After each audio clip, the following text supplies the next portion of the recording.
Aka shu mashinani realni 3900 ga beramiz. Arkalasida o'qiydim, qizig'i yo'q. Ha, qizig'i yo'q. U qayda? Qo'rg'onchida. Qo'rg'onchi, Lo'g'lani arog'ida, Lo'g'lida, o'sha filingida. Gap yo'q, 3900 dollarga bitta pils qoldirasiz yoqqan bo'lsa, men baraka qilib qo'ydim. O'sha ko'rsatib o'taman. Okalar mashinamiz 2009 bo'lib, motorlari yangi qilingan. 277 ming provigda. Ichlarini ham bitta ko'rasizlar. Bu mashinamiz ichlari ham o'rta holatda turibdi. Tesla monitorlari hamma narsasi bor. Eng qizig'i okalar, bir deganda signallar ham ishlab turibdi. Buni uzilib qolgan, boshqasi yo'q. Hop mashinamizda 100 ta temir gaz borlari bor.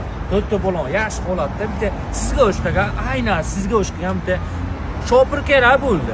Okamiz oldiga kelasizlar, 39 ta Benjamin Franklin berasizlar, ketasizlar. Olib o'tmaylar. Ovora bo'lib so'ramani. Oxirgi narxi telefon qilib nechi pul, kami bormi demaydi. Chunki yetarlicha tushirib qo'ydim-da. Hop, mashinamiz yoqqanmisa bitta laykini ayamani, mashinani bo'lsa olib kelinglar, sotib berish xizmati bor.